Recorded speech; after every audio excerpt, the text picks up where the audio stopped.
सगळे पदाधिकारी आणि उमेदवार जे आहेत त्यांनाही त्यांची प्रदेशाध्यक्षतेवर जायचं आहे। आणि प्रामुख्याने अभिजित पानसे साहेब, आपण तर नेहमी बोलत असतो, पानसे साहेब या ठिकाणी पहिल्यांदा आलेले जळगाव जिल्ह्यामध्ये, म्हणून त्यांचे विचार ऐकण्यासाठी आपण सर्वजण उत्सुक आहात। म्हणून मी आपल्याशी जास्त वेळ न बोलता फक्त स्मिताताईला आपण आता ऐकलं, वाघीणच बोलत होते आहे का नाही? त्याच्यामुळे जातीपातीचा तर विषय नाही, वाघाला कुठे जात असते, वाघच असतो। ही वाघीण आहे, माझी लहान बहीण आहे। मी खूप वर्षापासून विद्यार्थी चळवळीपासून मी बघत आहे आणि महायुतीचा जेव्हा या ठिकाणी मेळावा झाला होता तिथेही मी बोललो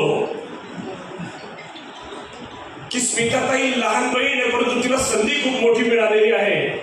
कारण जळगाव जिल्ह्याचं लोकसभेत प्रतिनिधित्व करणं ही खूप मोठी संधी आहे आणि या मोठ्या संधीचं सोनं करण्याच्या दृष्टिकोनातून महाराष्ट्र नवनिर्माण सेनेच्या खूप माफक अपेक्षा आहेत तुमच्याकडे। आता ज्या झाल्या त्याच्यावर मी बोलत नाही, कारण राज ठाकरे साहेबांनी ज्या दिवशी गुढीपाडव्याला बिनशर्त पाठिंबा दिला त्याच्यावरून तुम्हाला आमची मनोभूमिका समजली असेल। देशाच्या काळात जळकेकर महाराज खूप चांगलं बोलले, त्याप्रमाणे अत्यंत महाराष्ट्राच्या हिताच्या ज्या गोष्टी असतील त्यासाठी कोणताही राजकीय अभिनिवेश न आणता, राजकीय स्वार्थ मनात न ठेवता भूमिका घेणे ही राजसाहेबांचं वैशिष्ट्य आहे आणि त्या दृष्टिकोनातून राजसाहेबांनी हा पाठिंबा दिलेला आहे।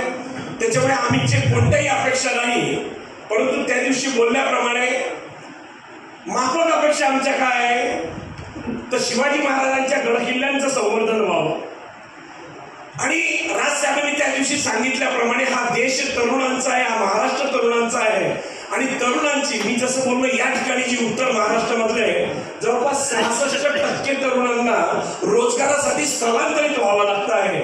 ही मोठी समस्या आहे, ही समस्या आपल्याला सोडवावी लागेल, ही फक्त आमची मनसेची मागणी आहे। म्हणजे या ठिकाणी मोठे उद्योग यावेत आणि त्या उद्योगाच्या माध्यमातून स्थानिक तरुणाला इथेच रोजगार मिळावा, त्याचे पोट इथेच भरावं, या दृष्टिकोनातून मनसेची अपेक्षा आहे। आज ही पदाधिकाऱ्यांची बैठक आहे, म्हणजे जळगाव जिल्ह्यातल्या 11 विधानसभा मतदारसंघातील 15 तालुक्यातील 1572 गावांमधील राज ठाकरे साहेबांचा विचार पोहोचवण्याचे महाराष्ट्र सैनिकचे काम करतात। त्या सैनिकांचं कोऑर्डिनेशन करण्याचं काम करणारे हे सगळे पदाधिकारी आहेत आणि हे सगळे पदाधिकारी मगाशी जमीन आणि सगळ्यांनी बोललं त्या पद्धतीने या निवडणुकीमध्ये अत्यंत जोमाने काम करतील।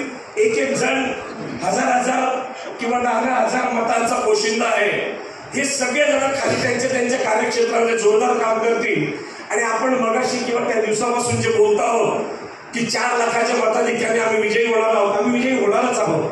परंतु शिवसेना भाजप युती होती तेव्हापासून मला माहिती आहे की आपण विजयी होणार असले तरी अति आत्मविश्वासात आपण नियोजन करत नाही आणि म्हणून सर्व पदाधिकाऱ्यांना आणि सर्वांना माझं म्हणणं आहे की आपण ओव्हर कॉन्फिडन्स मध्ये राहायचं नाही।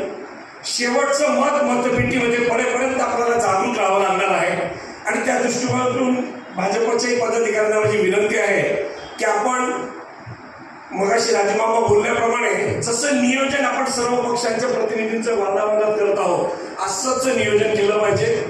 तुमची 15 प्रमुख आणि ही जी पद्धत आहे ती आमच्याकडे पण आहे, त्या पद्धतीने आपण सगळ्यांनी जर 15 प्रमुखाप्रमाणे प्रत्येक बूथचं नियोजन केलं तर हे करणं गरजेचं आहे। हे आपण नियोजन करूया, उत्तमरित्या ही सगळी निवडणूक लढवून आपण विजयी होऊया आणि नरेंद्र मोदी साहेबांना जो दिलेला पाठिंबा आहे तो पाठिंबा अत्यंत सार्थक ठरवण्याच्या दृष्टिकोनातून महाराष्ट्र नवनिर्माण सेनेचा प्रत्येक महाराष्ट्र सैनिक कंबर कसून या ठिकाणी कामाला लागेल एवढंच आपल्याला या ठिकाणी शब्द देतो आणि माझे 2 शब्द संपवतो। जय हिंद, जय महाराष्ट्र।